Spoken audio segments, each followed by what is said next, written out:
There's nothing like snook hook sets at dawn or catching a tarpon in the moonlight.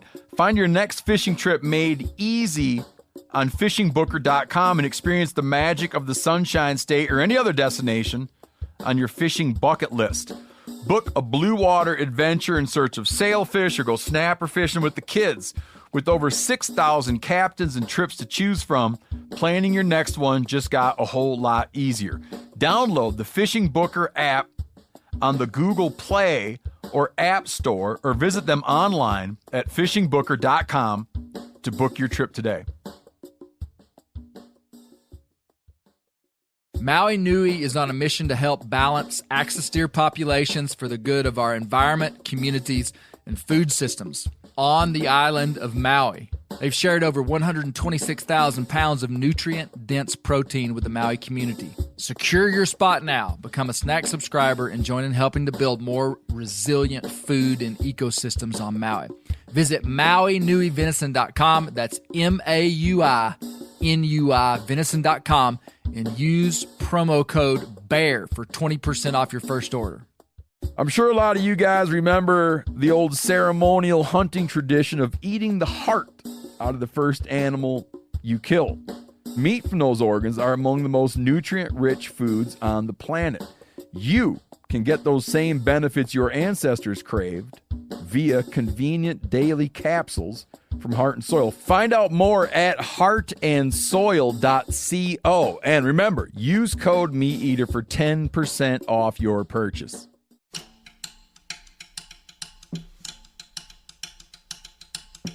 When I was young, men bragged on how hard they worked. Well, we've got to the point now people brag on how hard they don't work. You would never meet an old mountain person who bragged on being lazy. Perhaps there are a lot of ways in which to tell a dog story, the story of a breed. We could talk about specific legendary hounds and their exploits, or tell stories about the traits of the breed, or nerd out about breeding strategy and dog lineages. But to me, the most interesting thing about the American Plott Hound is how it's been interwoven into the lives of the Appalachian people. This is part 2 in our series on these brindle bear dogs. Developed in isolation deep in the Great Smoky Mountains, the Plott breed was tailor-made for the rugged landscape, its people, and its bears. I'm fascinated with the folks who've dedicated big blocks of their life to this bear hound. They're called Plott men and women. And if you cut them, they bleed brindle. And in the very niche hound world, some rise to the top as leaders and might even be considered Plott royalty. One such man is the late Barry Tarlton of Greenville, Tennessee. His life will give us a much bigger vista than just dogs, but a rare, authentic peek into Appalachia, its culture, its people, and its ways. In a fortuitous twist, it will be told to us in part first person through an archival interview of Barry, but mainly through the collective voices of his grandson and great-grandson, Tracy and Ben Jones. Barry started the Houston Valley strain of Plotts. He's in the Plott Hall of Fame, the Tennessee Bear Hunters Hall of Fame, and was a legendary lawman who took up a badge and gun in the name of family honor. He spent decades chasing down and busting moonshiners in East Tennessee. The stories are as wild as the mountains themselves. You're about to see that Plott hounds are just part of the plot. I really doubt that you're going to want to miss this one. He said, I had to take revenge. And he said I could either do it legally or illegally. His exact words. And he said, I decided to do it legally.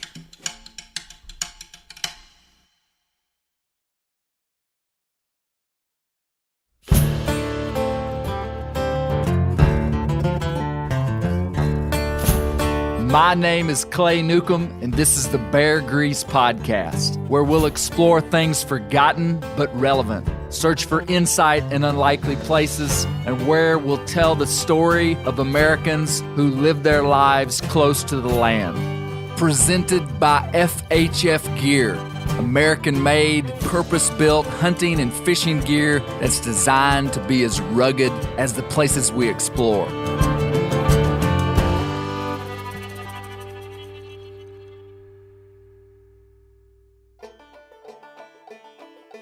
I'm in Greenville, Tennessee at the home of Tracy Jones. He's sitting on the left side of a beige love seat with his iPhone in his hand. Looking over my right shoulder out of a sliding glass door across a pasture, I can see a grand view of weather-worn mountains. Like mute time capsules, they've witnessed the progression of mankind, but speak nary an intelligible word. Tracy lives 50 miles northwest as the crow flies from the Plott Genesis Center in Haywood County, North Carolina. Tracy is a pastor, a farmer. He loves racking horses, but he's a generational Plott man, and he came by it honest. Between here and the hills, about 150 yards behind the house, I can see a line of dog houses and a pack of dark brindle bear hounds. Tracy is calling his mother and aunt to ask about the car bombing. I'm eavesdropping. I was a baby. Are you there? Hey, Mom. Yes. I was asking Aunt Sandy about the story about the car being blown up at the house. Uh-huh. She said she thought it was in 57. Yeah, Sandy was just a baby. She's still little. Daddy was still, warming her bottle, so she was little. How old were you? Well, I had to be 5, I guess. 5 years old? What time of night did it happen? Oh, it must have been early 3 or 4 o'clock because Daddy was warming Sandy's bottle, and then he was going to get ready to go to work, and the dogs was barking, and he was going to go out there, and Mama said, let them dogs bark and fix that young's bottle. And then we heard the explosion. Did it shake the house? Did they think I had damage to my hearing for a while? Yeah, they was afraid you would, and they thought I would too, because I was sleeping on the couch right beside the car. And Grandpa come running across the road saying, I knew that stove would blow up. Now I remember that. I told you this story was bigger than Plott hounds, but somewhere deep in the marrow of it, we'll find them.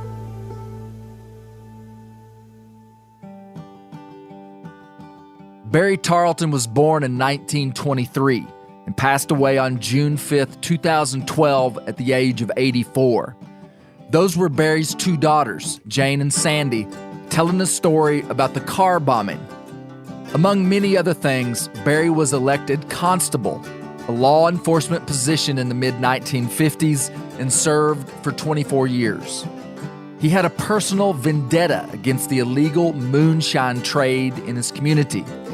Here's some context from his grandson, Tracy, on why his family was attacked. Not every moonshiner was a murderer. I mean, let's make that straight. Mm-hmm. Some of them were just old boys that wanted to make some money. But some of them were really mean. I mean, kill you mean. Just like and not every drug dealer's a murderer. Mm-hmm. But some are. And they hated him. So one night they snuck into his house.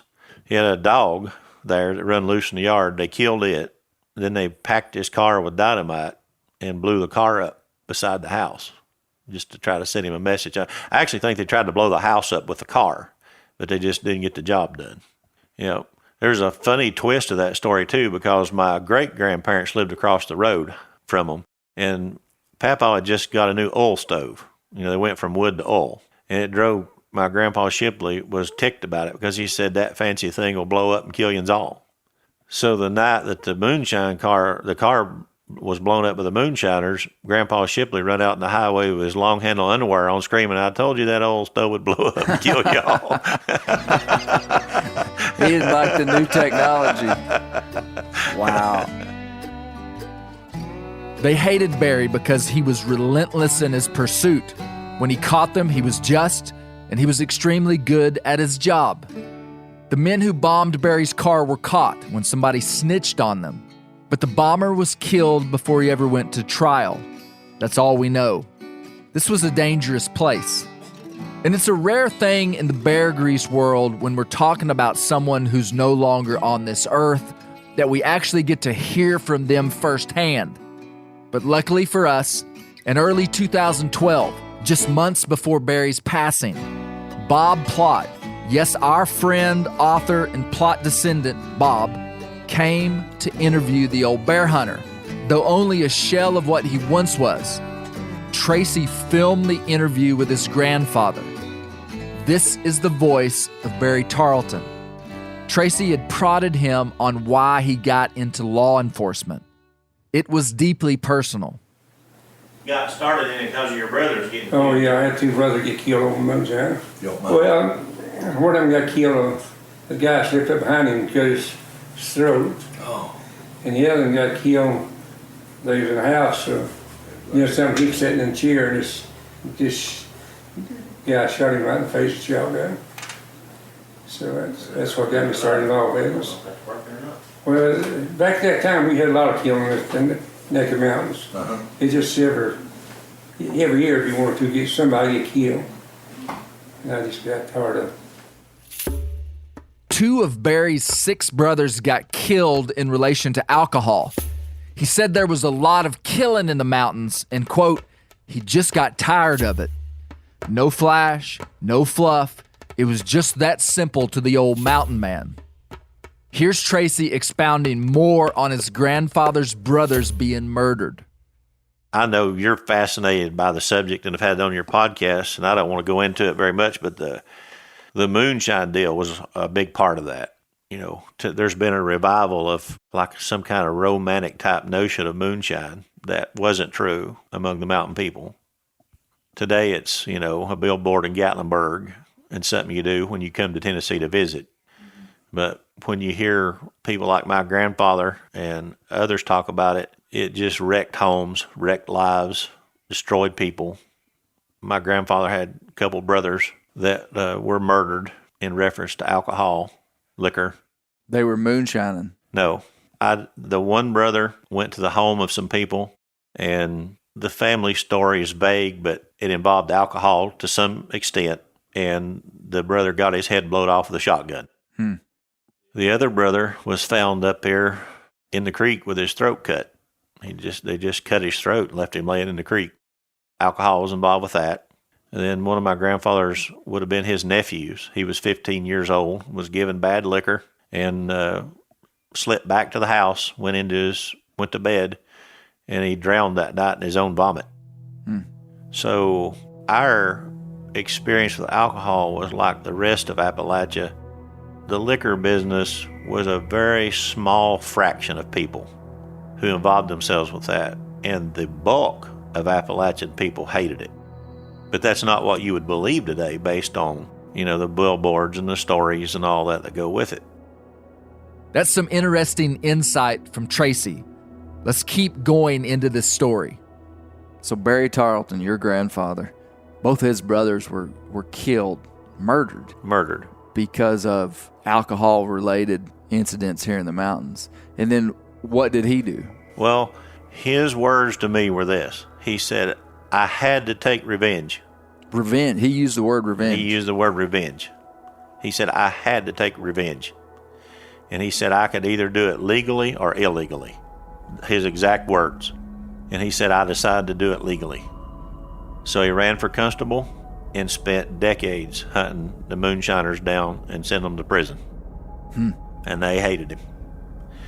See, it wasn't over untaxed liquor. My grandpa or anybody else don't care no more for revenuers and tax money than anybody else. A lot of people think, well, that's just a government thing. They just hated those poor mountain people because they had untaxed liquor.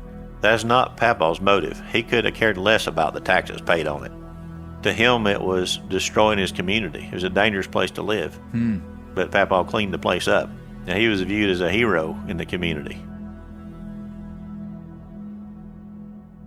Barry Tarlton was an undisputed hero in Greene County, Tennessee, or at least with the people who weren't making moonshine. To this day, I'd say if you ask a long-time local in Greenville if they knew of Barry, they will. And they all say the same thing. And hey, don't forget, this story is about Plott hounds. We'll get there. Tracy and I were on a drive down a gravel road. We pulled over when we saw a lady that he knew. I'm nervous to put the mic in her face. Tracy tries to explain to her that I'm interested in Barry Tarlton. Tracy's never heard this story before. Yeah. He was interested in the constable work he did and chasing the moonshiners and stuff. Told my daddy a few times. did he? She just said, he caught my daddy a few times. Can I record you telling this story? Oh gosh, just don't use the face. I won't. Yeah, tell me the story. Tell me again. So Barry caught your dad, is that what you said? Yeah. Dad had gone over to Ward's over here and got some moonshine, and they put it in a sack of corn and put it in the back of Daddy's car. Well, Burry apparently seen him come out of there, and he pulled him over, and he dumped all that corn out and got that moonshine and took Daddy to jail. Well, Mama didn't know how to drive, but Burry didn't know that, so he figured since she was a woman, she knew how to drive. So he said, take the car and take the kids and go on home. That's what she did. And he took your dad to jail. We continue on our drive, but a few minutes later, we pull over to talk to Tracy's cousin, Scotty. We asked him about Barry.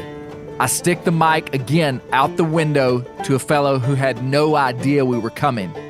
Tracy had never heard this story either. Well, it's kind of awkward just driving up in somebody's yard and putting a mic in their face. But what would Barry's reputation have been in this community? Lawman. Yeah, he was the lawman when I was young. Me and my cousin used to ride bicycles on the road. We've been down there riding the bicycles and hear gunshots. Here come Burry chasing somebody.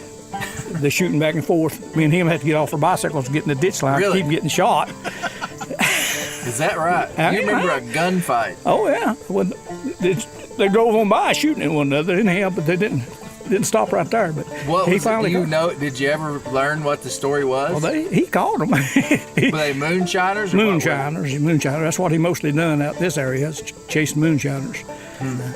He was a good man. He is a deacon in our church. Okay. That's how good a man he was. In the audio we have of Barry, he talks some about his law enforcement, but not much.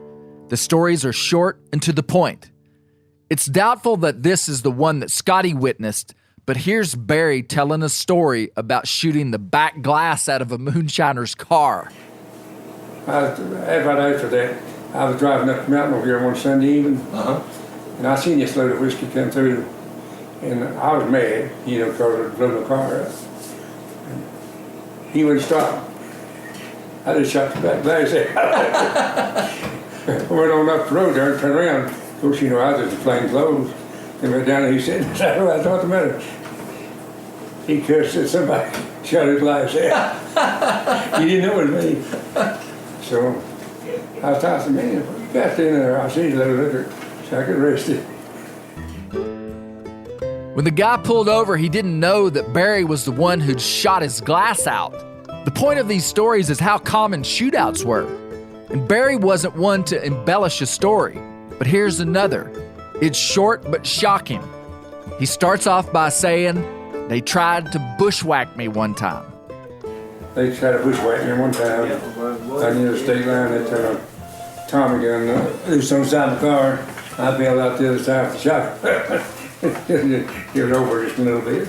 That's the Tennessee, North Carolina state line. He just said they bushwhacked him and shot his car with the Tommy gun on the Tennessee, North Carolina state line. Barry rolls out of the passenger side and begins to fire back with his shotgun. He closes the story with a chuckle, saying it was over in just a little bit. I'm telling you, Hollywood would have a hard time keeping up with the untold and true stories of Barry in East Tennessee. He once busted a 1,000-gallon whiskey still, which was on the front page of the Greenville newspaper. The bust also led Barry to solving a murder case. One of the young moonshiners had killed a man by knocking him in the head with a pair of pliers for 78 cents and hid the man's body in the woods. Barry got the truth out of him and found the body. This stuff is wild. And don't forget that this is a story about Plott hounds. So don't get too enamored with all these wild stories because we're just getting started. This is some serious Bear Grease stuff, man. But I want to learn how Barry, as constable, was able to go out and take down the moonshine trade in his community. Here's Tracy.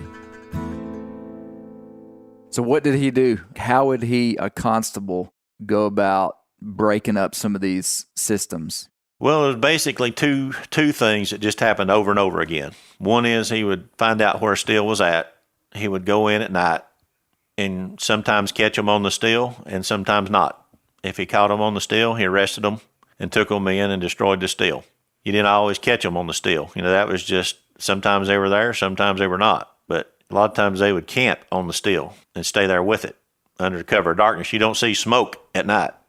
But, then the other method was Houston Valley was a thoroughfare for people out of a different county to go to Asheville. And Papa told me that they wouldn't go through Hot Springs because there was a railroad track that crossed the highway. And if they happened to time it wrong and the train was coming through, the moonshiner would have to stop at the train and the law could catch him at the tracks. So they would come through Houston Valley to try to get to Because they wouldn't have to stop. Yes, because there was no railroad tracks. So I might run you down there later and show you. There's a little small bridge. You don't even notice it. It's just like over a little tiny creek. Papa would set up right before that bridge, and he would have another car up a little road down below him, and the shiners would come run up on his stop point. And if they tried to get away, the other car was already behind them. And then he would also just wait for them to come down the road. He'd just sit in Houston Valley and wait for them to come through, with their car bent down on the hind end and run them down. Now, I do get a kick out of this story.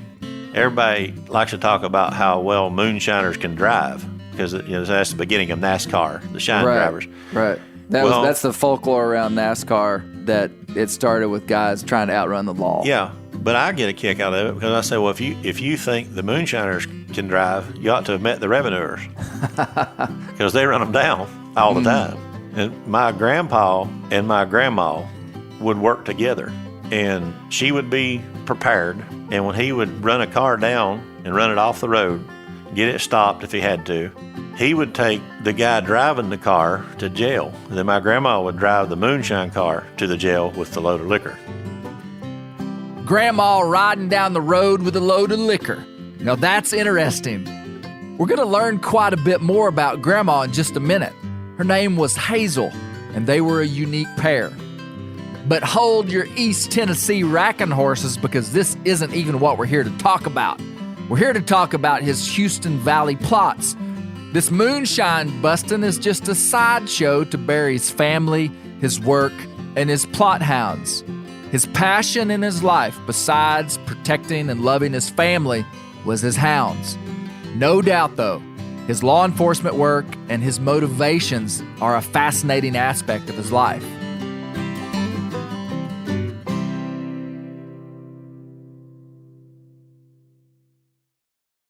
Ready to win Mother's Day and cement your reputation as the best gift giver in the family?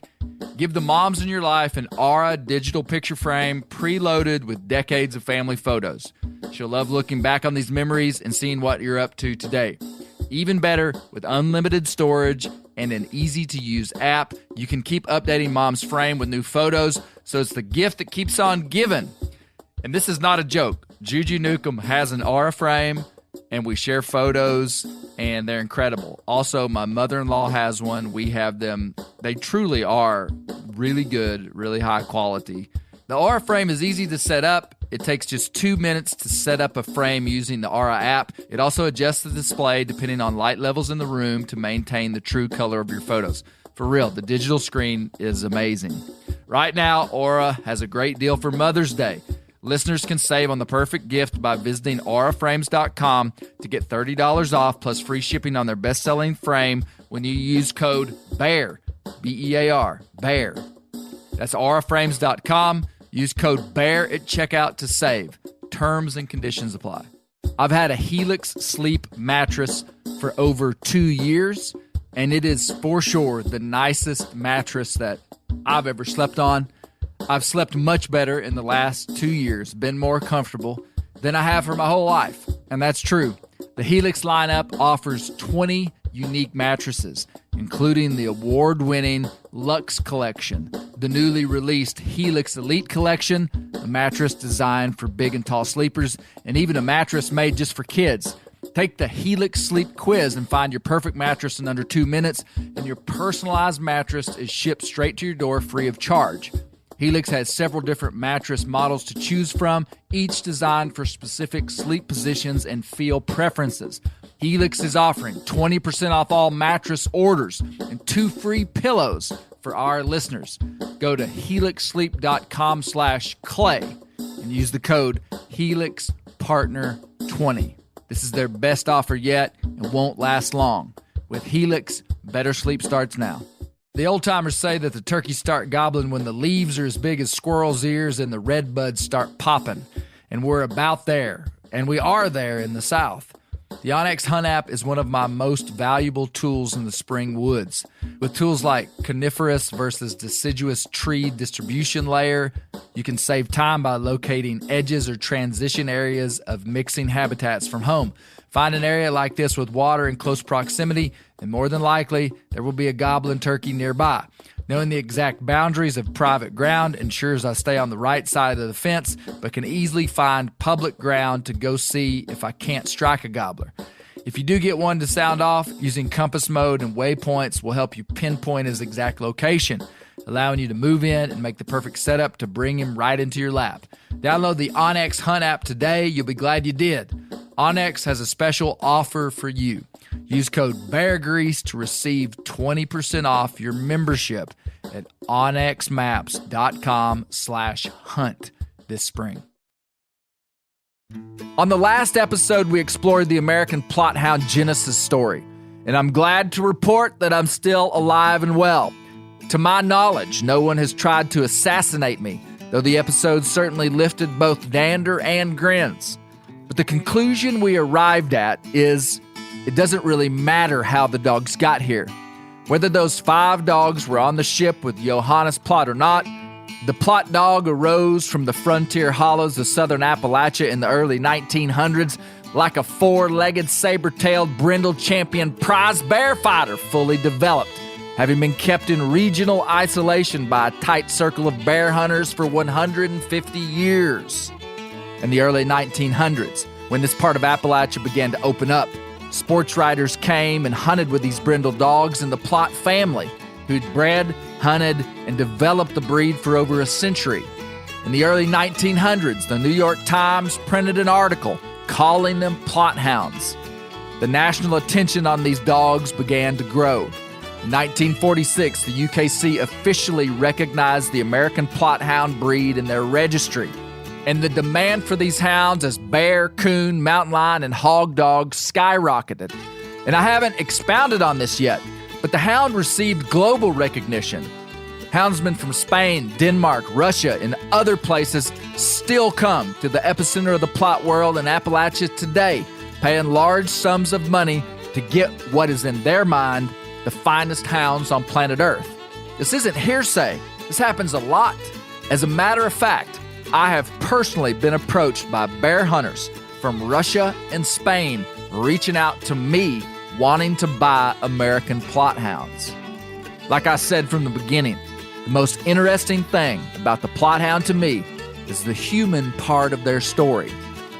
We'll begin right at the start. Who was Barry Tarlton? Here's Tracy.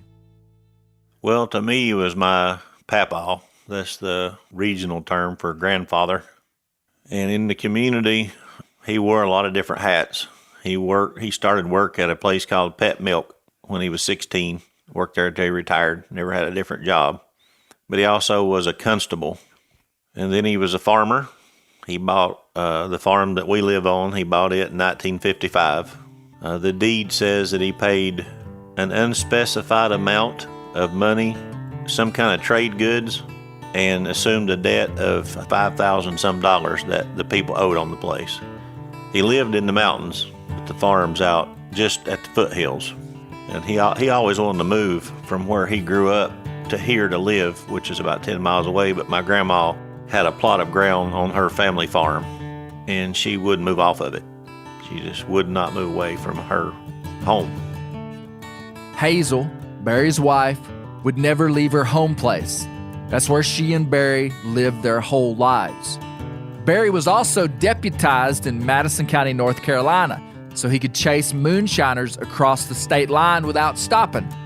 However, he spent his entire career, 48 years, at Pet Milk in Greenville, Tennessee. Here's more from Tracy on some unique specifics of Barry's life. His daily routine was insane. His whole life, he had to be at work, I'd say 4:30. It was very early. And he worked till 2:30 or 3 at the milk plant. He would get off from there, he'd go by the farm, feed or whatever he had to do. Cattle farm. Cattle, hogs, tobacco, hay. Then he would go home and feed his dogs. He kept a lot of dogs, sometimes as many as 20. There was no too many dogs for him. I tell this story a lot. His wife's name was Hazel. He had an old 78 Ford truck, and you could hear him coming about a half a mile away. He had big, they were called co-op grip spur tires. You could hear him rumbling down the road. Dogs would go wild when they'd hear him. When Mama would hear him coming, she would have supper making. He would go up in the dog lock to feed, which was on a hillside, and he was a very strong guy. He could carry 2 5-gallon buckets of water uphill up into his 70s. And while he fed and watered his dogs, she would get supper ready. And when I say ready, I don't mean just cooked. When he walked in the house, it would be on the table. He would sit down at the table, eat. While he ate, she would go draw his bath water. When he got done eating, he got up from the table. He would go take a bath. While he was taking a bath, she went, got his pajamas, whatever he was going to wear to sleep in, got all that ready for him, brought it to him. He'd come out of the bathtub, sat down in his chair, and every night he watched the news. He was insane about it. He listened to an hour of news like it was a religion. When the news went off, while he was watching that, she would go turn his bed down, just fold his covers down. But by 8 o'clock, he went to bed. When he went to bed, she went back into the kitchen, and she would take a bowl of cereal, pour his cereal out, put the sugar on it, cover it with aluminum foil, and set it there for him the next day. Pack his lunch in his lunchbox, put it in the refrigerator. And that was their relationship. She loved him. He loved her. Yep. And she never wanted much. She just didn't care for things. But she always wanted a good car. And so he would always keep her a good vehicle. And she drove like a maniac. Everybody talks about your grandma driving real slow and putt-putting around. Mm-hmm. Well, she'd white-knuckle you on the roads down through the valley where they lived. And when I tell that story, it makes her sound like some little passive housewife that got run over by some overbearing guy, but nothing was further from the truth. I mean, she was a pistol. She was just old school, and she believed that her joy in life come from taking care of him. And she went to town once a week on Thursdays to get her hair done and get groceries. Wouldn't go outside the house with her makeup on. See, today, to be country, everybody thinks, being country is dressing down. But the old mountain people, they were not that way. The old mountain people were not nasty, crude people. The mountain people I grew up around, they had work clothes, then they usually had good clothes, and some of them would have what they called their Sunday best. Even if it was one pair of overalls that were only wore to church. Old school, he called them. Barry and Hazel were married 63 years until his death in 2012. She adored him, and he adored her. The covenant of till death do us part was real to them. We're getting a peek through the veil of time into Appalachia. It might be easy to point a finger and say the housewife of the 1950s America is a relic of the past. And in some ways it is. It's easy to recognize the perceived faults of the past generation and identify the way that our society has progressed above those faults. But it's harder to understand how we've digressed, how modernity, technology, social norms, these things new to humanity, have crept in like a thief. Our current faults and the fruit they'll produce in decades to come will one day be evident. Many are already evident. But it's just interesting to think about. Again, I'm so grateful for this recording that we have of Barry. How would you like to hear him tell the story of how he met Hazel? I want to hear it straight from the man himself. Well, one Sunday evening, I was driving an old 35 Ford down through the valley, and she was walking up the road there to her neighbor right lives out above her. I stopped and asked her what she's doing. She said she's waiting on her boyfriend. I said, you got a boyfriend? And she said, yeah. I said, well, get rid of him. I'd like to have a date with you. And she said, are you serious? I said, no, I am sick. So next week I didn't come show back up, and next week I come back by there. And she got rid of him, so, and she come down to the store where I was, at a little store that I worked at up Sunday. She see turn around and she told the boy, she says, right there's the man I'm gonna marry. He let her go and I got her and been with her 62 years. Get rid of him because I'd like to go on a date with you, he said. Now that's bold. Then Hazel proceeded to call him out to the storekeeper, pointing at Barry saying, that's the man I'm gonna marry. We're kind of building this story backwards, but here's more from Tracy on Barry's early life. And this is all starting to make sense. And remember, this is a story about Plott hounds, or Plott dogs. Here's Tracy on what I call possum poverty. Papaw Barry was born in 1928, February of 1928. He was born in Houston Valley, not in a hospital. I'd have to sit down and count them, but he had 6 or 7 brothers and 1 sister. He was really close to that family. They were very tight-knit. And so one of the neat things was all of his life, even up into his 80s, he always referred to his daddy as Poppy, and he always called his mom Mommy. They were extremely poor. I'm talking about destitute type poor family in the mountains there. And when we say poverty, I mean if they caught a possum that was too small for a meal, they would put it in a cage and feed it until it was large enough for a meal to have meat. That's poverty. He was 13 years old before he ever went to town the first time, and they went on a wagon. He said he was shocked because he thought town was just one big building because all he'd ever been to was a country store. He got to town, saw those buildings, he couldn't believe it. He just thought town was a bigger store. I can remember him telling me that him and one of his brothers were sent to the store with a dime, to walk to the store with a dime, and his brother wanted to take it and keep it. He had a brother that was a little rough. I think he tried to cut Papa with a knife to take the dime. They fought over it, a dime. But I never knew them to be an unhappy people. In fact, I would say of all the people that I've known in life, he probably handled life better than anybody I've known. Just if he was at work, he was happy. Because he grew up so poor, he was always thankful to have a job.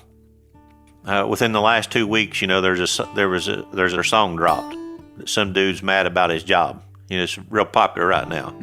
Well, I think Papa started to work at Pet Milk at $0.25 an hour, and he said he was lucky to get the job because everybody wanted it coming out of the Depression. He wouldn't be singing no song about how much he hated his job. He'd laugh about people talking about the good old days. He told me one day, and he was laughing about it. He said, I remember them good old days. He said, I don't want no more of them good old days. Yeah.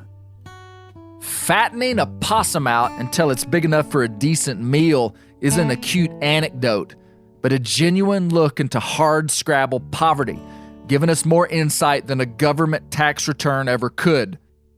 And I think it's important to interject something made clear to me about Barry. It's that he was a modern man, all for social, economic, and technological progress.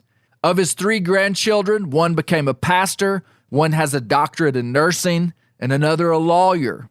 And for all the hound people out there, he loved tracking collars when they came out. Here's more from Tracy. I say this a lot. When I was young, men bragged on how hard they worked. Well, we've got to the point now, people brag on how hard they don't work. That was a foreign concept to the old people. You would never meet an old mountain person who bragged on being lazy. Oh, you can ask somebody now, like you stop by the store, you see a bunch of people sitting around the store and say, what are you up to? Not much. Not much of anything. Ain't getting nothing done today. Just laugh about it. The old people, they wouldn't want to be associated with laziness whatsoever, not even in a joke. But he loved work, but mostly he loved his dogs. So that's the kind of poverty we're talking about. Well, through work and multiple jobs, including the factory, the farming, the constable work, he never stopped. He worked constantly. It would save, every penny he could get saved. They were able to build a house, keep decent vehicles, got to where they could take family vacations. And what I'm saying is Papa on 50 cents an hour could buy a farm. Now, Papa's grandparents only farmed. So you went from only farming to having a job to still keep the farm to being nearly impossible to get a farm. By the time my generation came along, you had to go out and get a white-collar type job or inherit land to be able to have a farm where we live. The land value went so high that it was greater than the land's productive ability. So when we talk about poverty, you may have a kid with a nice car and a nice iPhone. He'll never own 50 acres of land. Do you see what I'm saying? Yeah, you describe that so well. What does that mean? Well, I think it means that we viewed people as really poor who had things more important than we have, and we view ourselves as really rich with things that are not very important. Tracy has brought up a philosophical question about poverty. Is it completely understood through finances? Who actually was poor? That's something to think about that tickles to the point of cracking the very foundations of our modern society. Perhaps our generation has been hypnotized by overpriced trinkets, giving us a sense of financial superiority over past generations, while things of significant and real value are being taken from us while in a glazed stupor. I've got a question for you. How do you evaluate your own life's meaning and value? Is it weighted heavily in economic, social status, and external achievement? I don't think Tracy is suggesting that meaning in life is calculated by owning land either. We're going to let that cast iron skillet soak in some warm water before we try to scrub it out. Tracy keeps coming back to Barry loving his dogs, but he didn't just love any dogs. He loved Plott dogs. We're going to get into the details of Barry's line of Houston Valley Plotts, but we need to understand the deep history of hounds and the Appalachian people. This is fascinating, and if you haven't picked it up yet, Tracy Jones is an articulate and insightful fellow. Here's Tracy. To me, to understand the Appalachian people, you have to understand that this area was settled by primarily Scots, Irish people, and some Germans, but they were all immigrants. Well, the reason they ended up in these mountains is because nobody else wanted them. It's hard to make a living here with a mule and 40 acres. So the people that moved in here, a lot of them come off the border wars between Scotland and England and all that was going on there. And they fought over there like cats and dogs over borders and especially family honor. I read a book one time on why the mountain people, fought each other so much, like the Hatfields and McCoys. And the author really said it just come down to one thing. It was family honor. And you'd rather be dead as somebody to slight your family. But over in, what the old-timers always refer to as the old country, they didn't have their own land. It was owned by somebody else. If they had a horse, it would have just been some kind of service horse. And they wouldn't have had hounds at all, because they wouldn't have been allowed to hunt. That had been saved for the nobility. So when they finally got in here, they were poor. But the one thing they could do is they could raise stock. And the hound put them on the same level as the people they used to be under the thumb of. For instance, George Washington was a houndsman, but he was wealthy. But a guy in these mountains could raise a fox dog that could be better than George Washington's, and there was nothing Washington could do to get it. And then they felt the same way about their horses. They got to raising horses, and they would have local horse races. And the poorest dude in the country could end up with the fastest horse, and he may not have a nickel to his name, but if he beat you every Saturday at the horse race, he was the man. I think that the horses and the hounds became so important to the mountain people because they had lived for centuries under the thumbs of other people. And now they could be on top at the things that were the most important to the people that had them under thumb.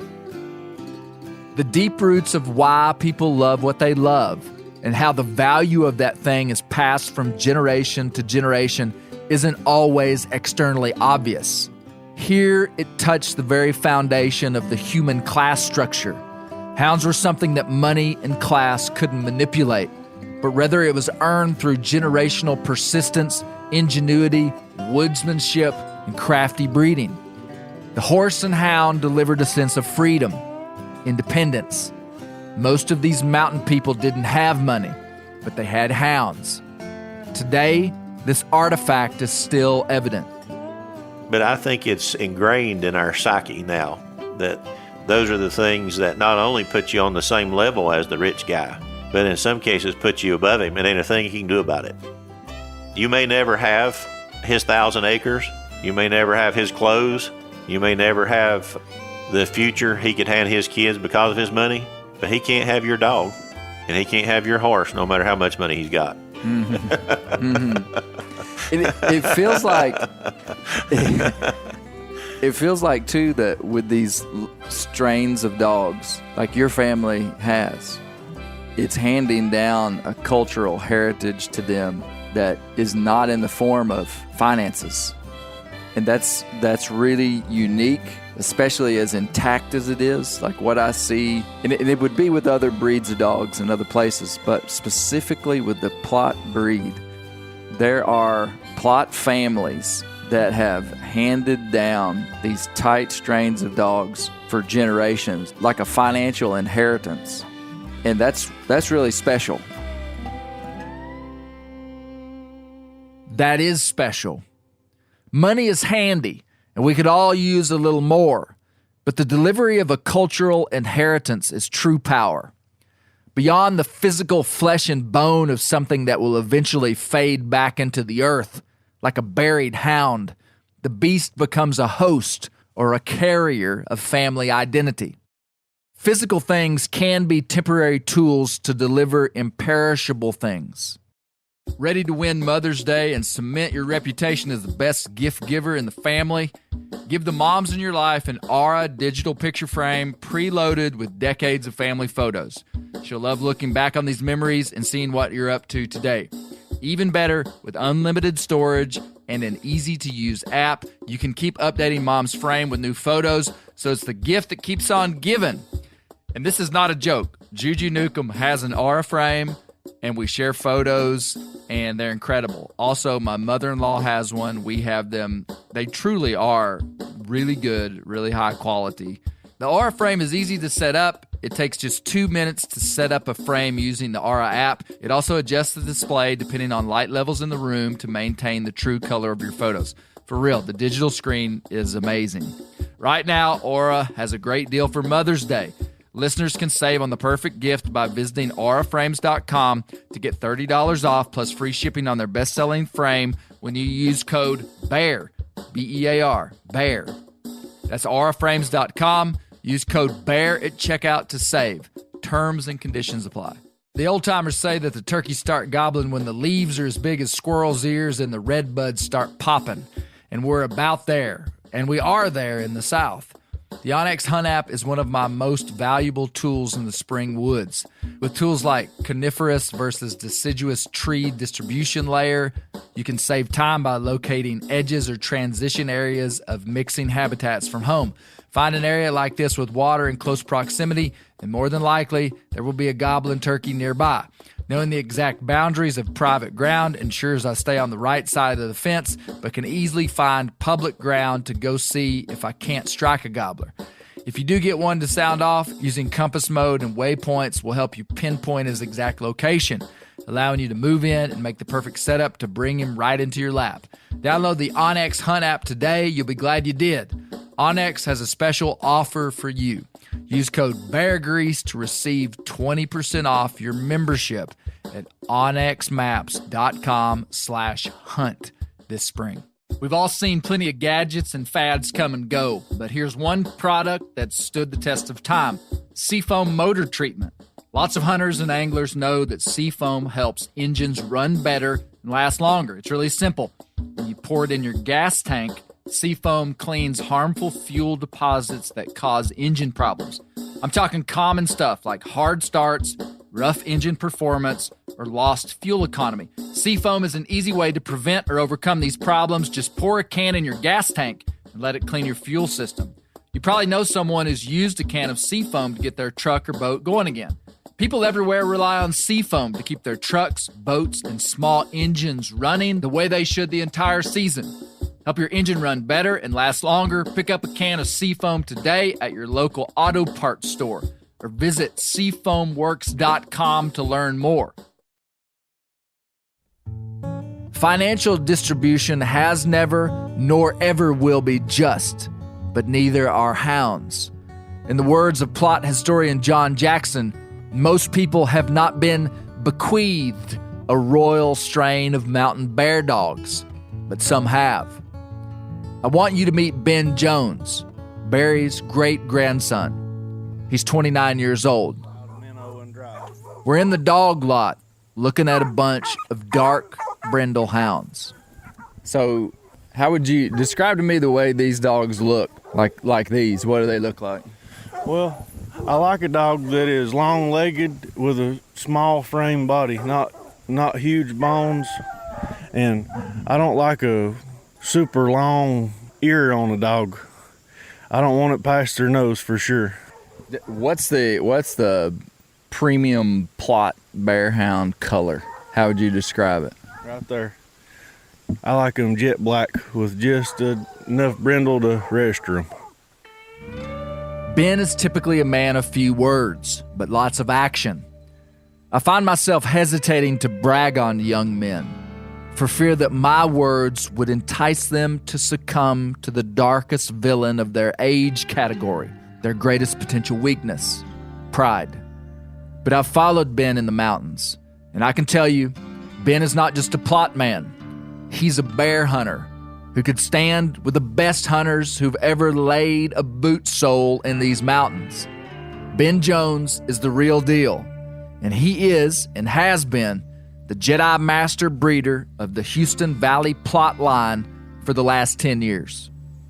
Do you ever think about how, these dogs and some of the dogs in these other places are the it wouldn't take but a generation to lose all this. In terms of kind of the legacy of your family and stuff. Do you ever think about that?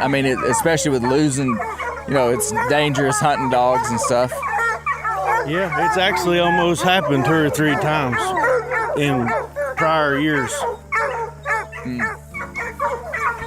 I poured my life into trying to hold on to that strain without breaking it, and to this point, it's still an unbroken chain since 1953.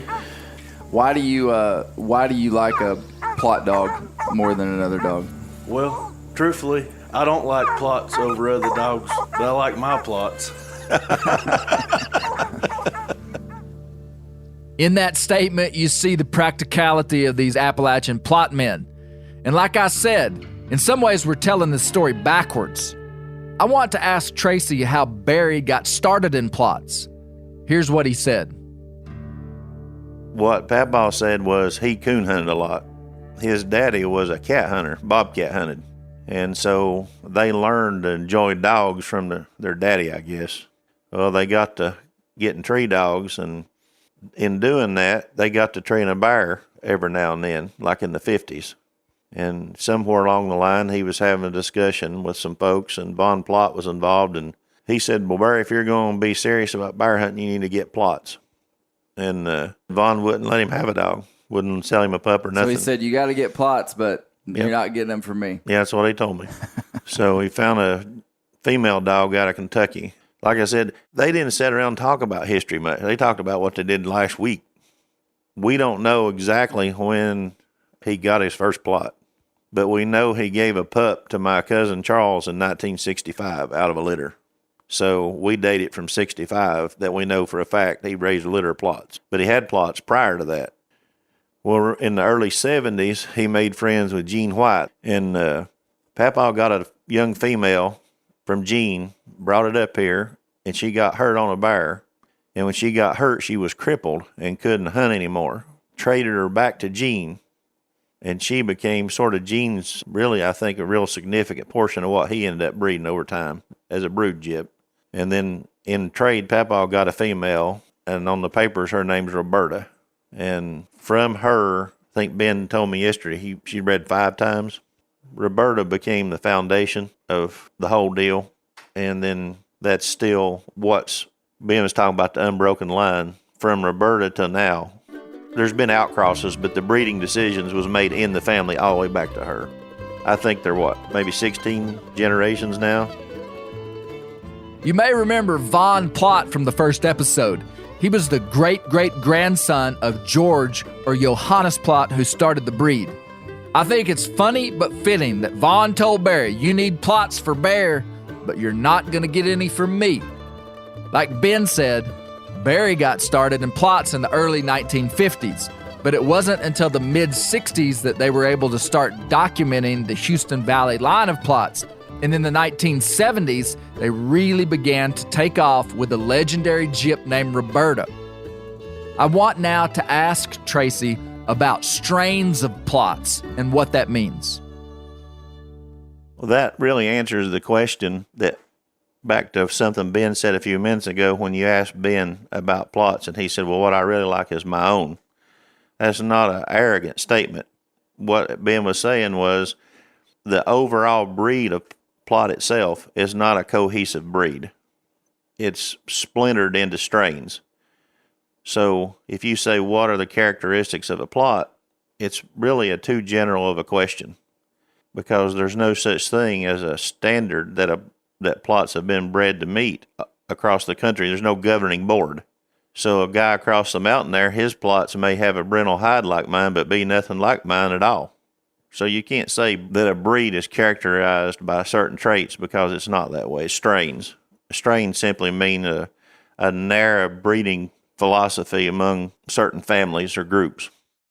Well, I mean, you're friends with Roy Clark, and what you'll find is people that bear hunt, and especially from the mountains, if they're serious. I'm not talking about people who just, hunt here and there and don't care. But serious people, if they breed Plott bear dogs and they live in these mountains, they're going to be a lot alike. Because they got to do the same thing. If you followed Bear Grease for a long time, surely you've heard of Bear Grease Hall of Famer Roy Clark of Cocke County, Tennessee. We did a series with the Clarks on episode 8 and 10 of Bear Grease. We also did a big video with Mr. Roy that's on the Meteor YouTube channel. Tracy thinks the world of the Clarks.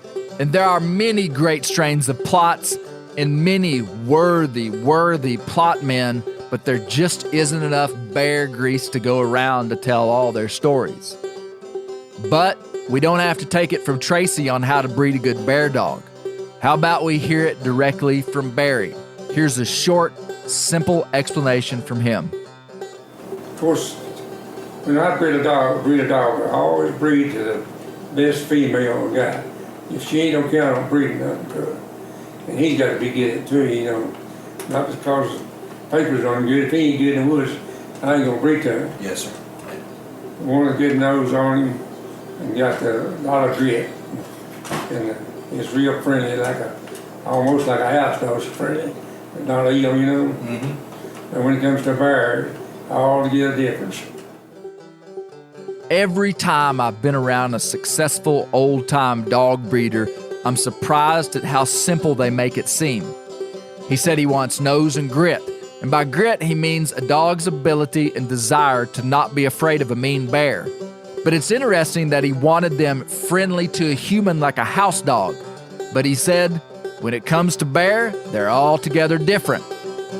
I had a specific question for Ben about this Houston Valley line.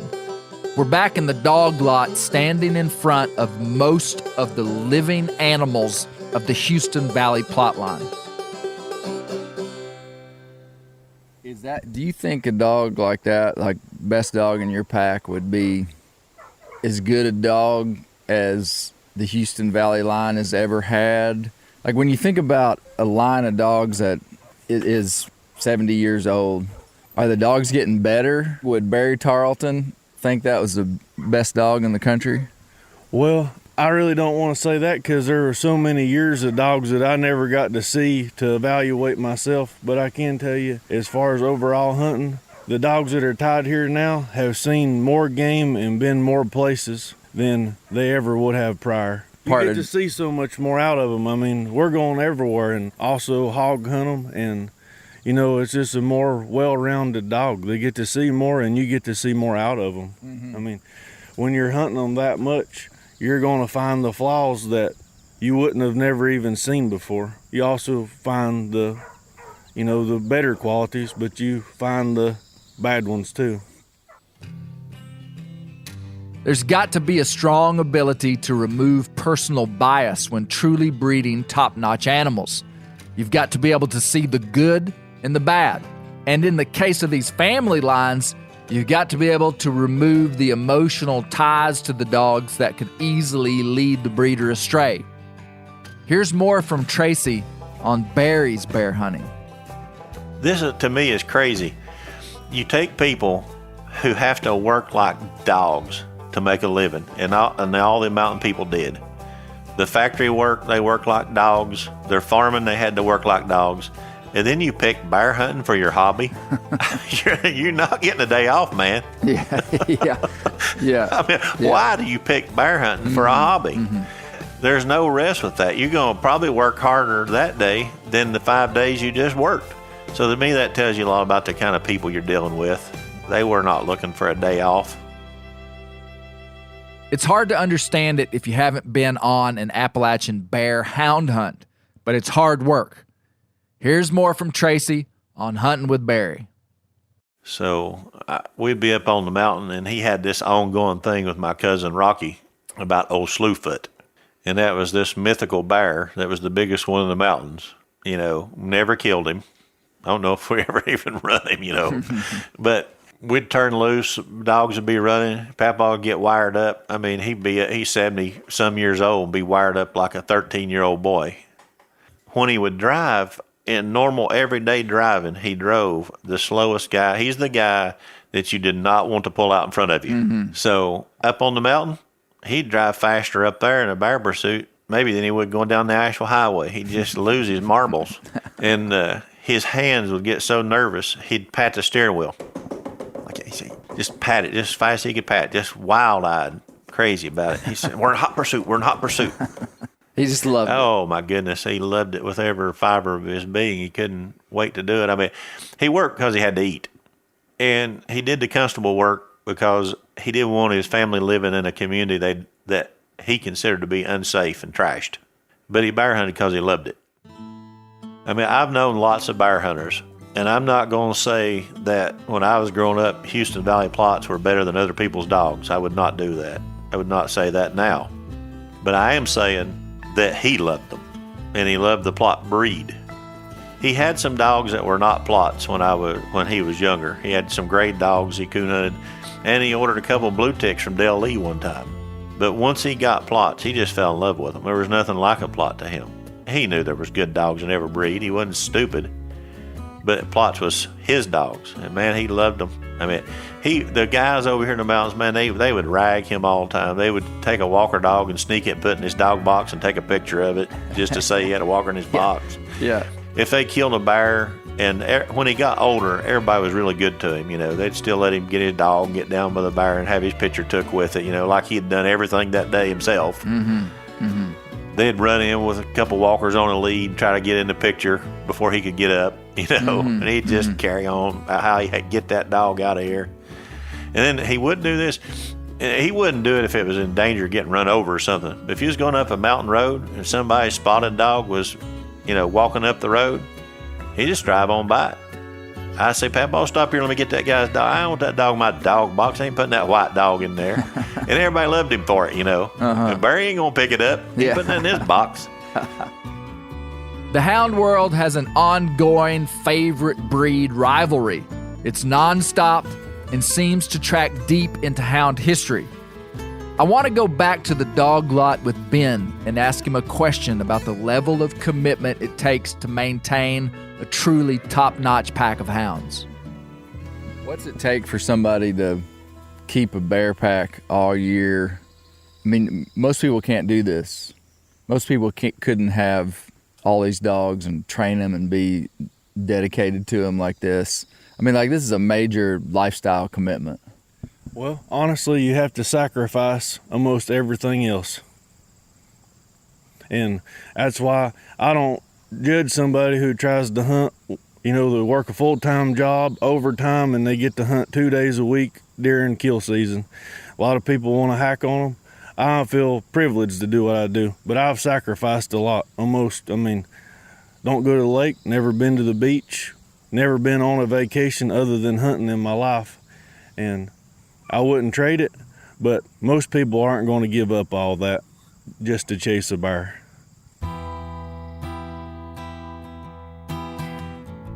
I think it's awesome to know that in the early 70s, there's dogs that I would have gone hunting with. I don't say hunted with because I was just a kid.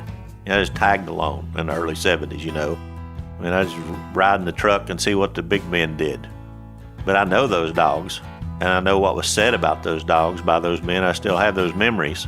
4 generations later, I get to see my son doing the same thing with dogs that are great-grandchildren of the dogs I saw when I was a kid.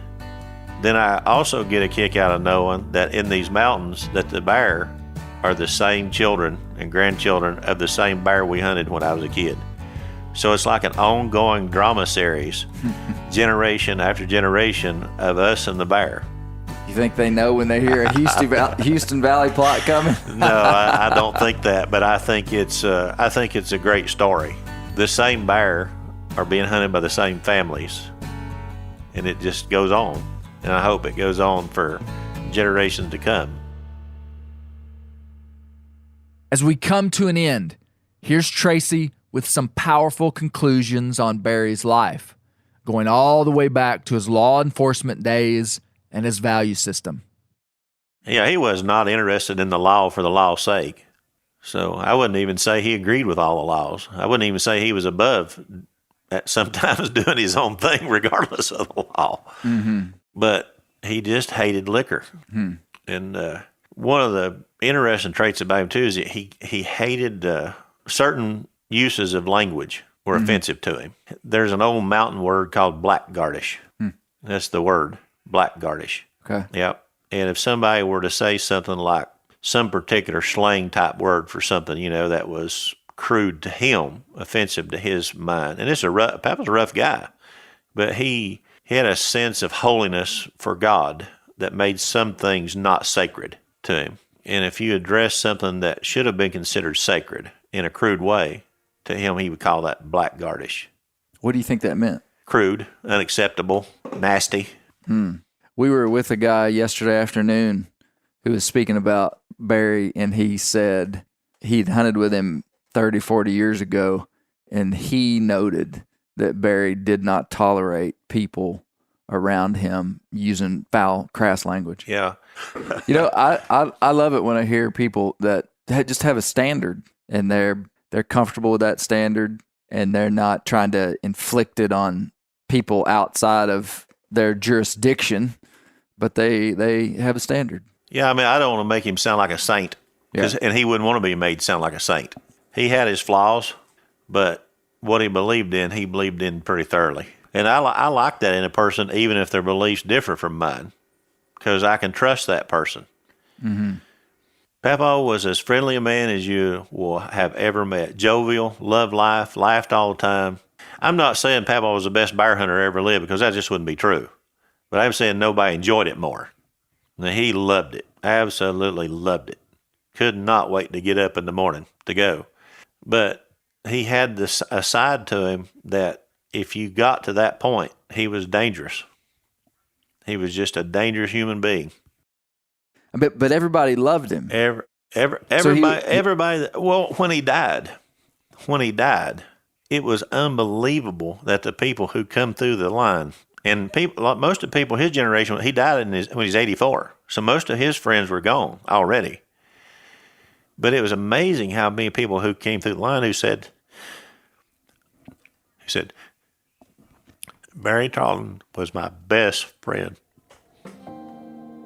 Over and over and over. Mm-hmm. People loved him. Loved him.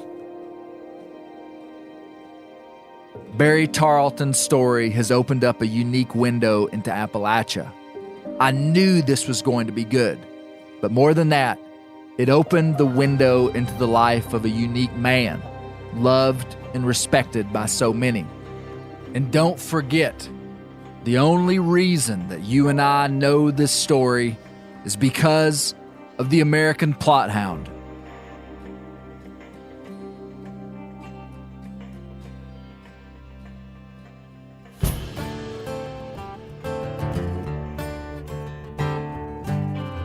I can't thank you enough for listening to Bear Grease. I don't do this kind of stuff often, but if you would like to hunt with Ben Jones and his strain of Houston Valley Plotts, you probably can. That is, if you're tough enough.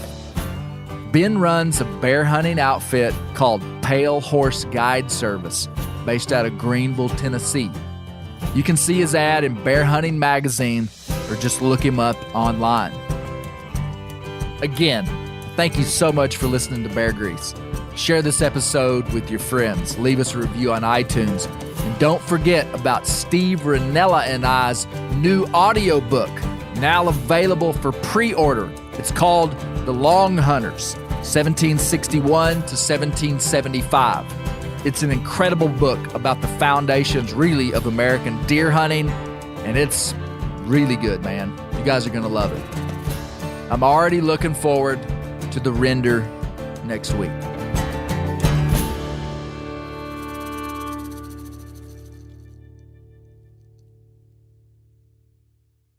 I'm sure a lot of you guys remember the old ceremonial hunting tradition of eating the heart out of the first animal you kill. Meat from those organs are among the most nutrient-rich foods on the planet.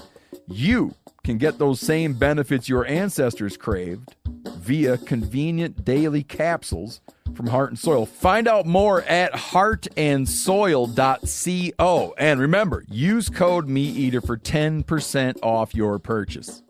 Outdoor adventure won't wait for engine problems. Things like hard starts, rough performance, and lost fuel economy are often caused by fuel gum and varnish buildup. Seafoam can help your engine run better and last longer. Simply pour a can in your gas tank. Hunters and anglers rely on Seafoam to keep their engines running the way it should the entire season. Pick up a can of Seafoam today at your local auto parts store or visit seafoamworks.com to learn more.